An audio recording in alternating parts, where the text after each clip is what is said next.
Namatay ang akong inahan tungod sa pagmaltrato sa akong amahan. Amahan ang ilang giingon nga protektor sa pamilya. Haligi ng tahanan. Apan unsaon na lang kung ang inyong haligi sa panimalay, gahi kaayo. Gahi og balatian alang sa iyang pamilya. Tawagan na lang ko ninyo sa pangalang Renren. 27 anyos og taga dinhi lang sa Davao de Oro. Dunan ako'y partner karon DJ Sam og yatagan mi og usa ka anak sa Ginoo. Kining akong kasakit sa dughan, nagsugod ni sukad nakamatngon kog buot. Duha mi ka igsuon DJ Sam og babae ang akong manghod nga tawgon na lang nato siya sa pangalang Nene. Nabuhi ko aning kalibutan na DJ Sam nga wa jud nakabaton og kalipay kauban ang akong mga ginikanan. Kay numduman pa nako nga sukad nakamatngon ko sa akong buot. Grabe na ang panghitabo sa akong kinabuhi. Palahubog, sugarol, ug tanang bisyo present sa akong amahan. Oo, maayo siya mo trabaho, apan para lang sa iyahang bisyo og barkada DJ Sam.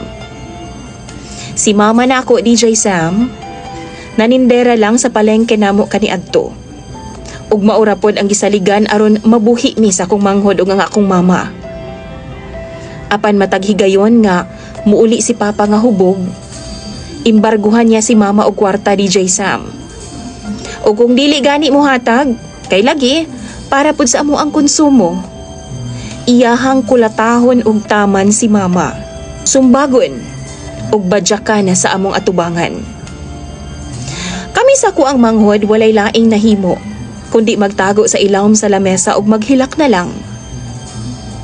Kay kung ugaling man, maapil mi og diskitahan na sa amo ang amahan, kay pati kami DJ Sam, ginapasakitan sab sa among papa.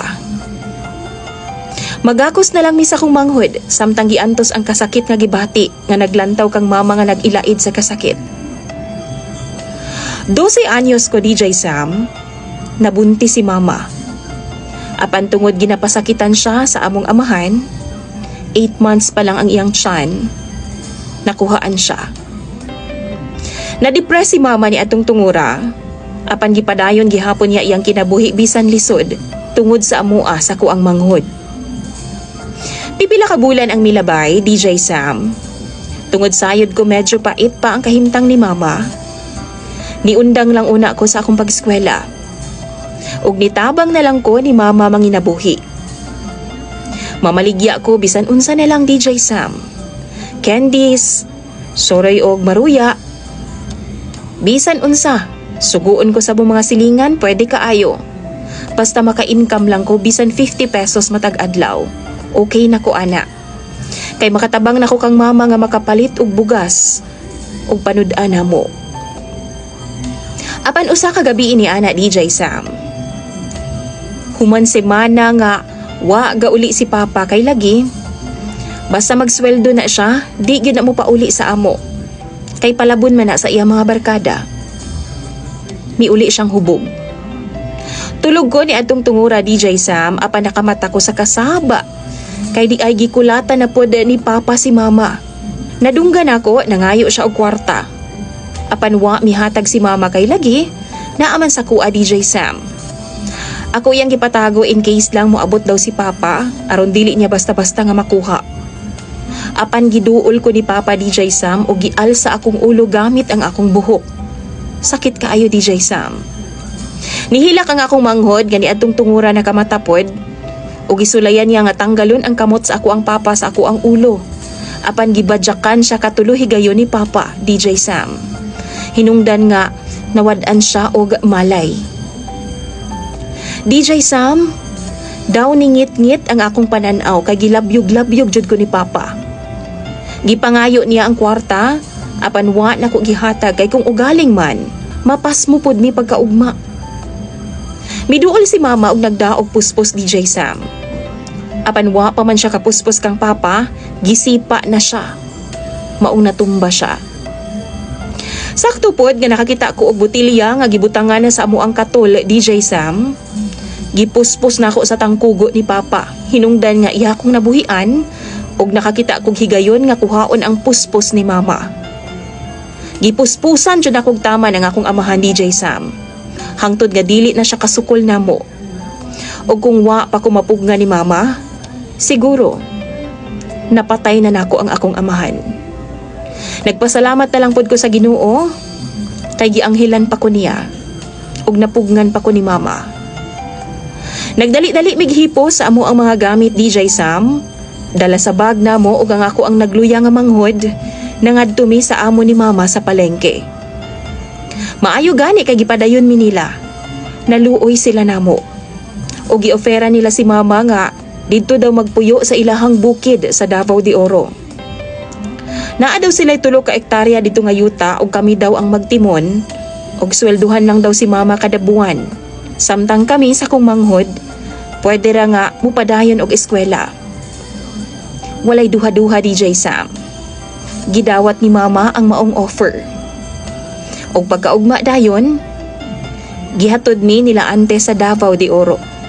Og pagkaugma dayon, gihatod mi nila ante sa bukid nila. Sa tinuod lang, DJ Sam, maayo og malinawan ang among kahimtang dito bisan kami lang tulo ang nanimuyo. Wa na pod mi kontak ni papa sukad ni adto. Apan pipila ka bulan, sige nagreklamo si mama nga sakit daw ang iyahang ulo. Giantos lang niya, DJ Sam. Di po siya magpa-check up. Kay nahadlok daw siya o gawas pa diha, wa daw mi sobra nga kwarta. Usa ka buntag di ana, DJ Sam, nakamata na lang mi sa ako ang manghod nga wa na si mama. Daw nahugno ang among kalibutan ni adto, DJ Sam. Ug nisamot ang akong kalagot nga gibati kang papa. Kay nagtuo jud ko nga dako kay kontribusyon si papa sa kamatayon na sa akong inahan. Human malubong si mama, DJ Sam, gidala mi sa lungsod nila Auntie Helen o gipatabang-tabang mi sa ilahang pwesto sa palengke. Gipa-eskwela mi ug hangtod nakahuman mi pareha sa kursong education na sa ako ang manghod. Pagpanlabay sa mga katuigan, parehas nami nga naminyo ni nene. Apan ang kasakit og trauma nga amo ang gibati na apagihapon ug daladala namo ni hangtod sa hangtod. Samot na karon nga nabalitaan namo, DJ Sam, nga nagkasakit daw si papa og sigihan mi og agni sa amo ang mga silingan nga bisitahon og tabangan daw namo ang among amahan. Niwang na daw kaayo ug nagkinahanglan na daw sa amo ang amuma. Giingnan nako si nene, pero nagsaad siya nga dili na jud daw siya moadto og giisip na daw niya nga wa na si papa. Apan, DJ Sam, dili mawala sa kong hunahuna nga bisan unsay mahitabo, amahan gihapon namo siya. Pero dili lang ko ready nga maatubang niya kay dili basta-basta ang kasakit nga iyahang gitatak sa amo ang mga kasing-kasing og hunahuna. Siya ang hinungdan nga namatay si mama. Siya ang hinungdan nga nung napuno og kasakit ang among kagahapon. Kung kamo sa ako ang gahimtang, DJ Sam, tagdon pa ba ninyo siya? Or pasagda na lang nga antusan ang iyahang nahimong sala sa amua kaniadto? Palihog lang tambagi ko ninyo sa comment section. Imong follower, DJ Sam, Renren.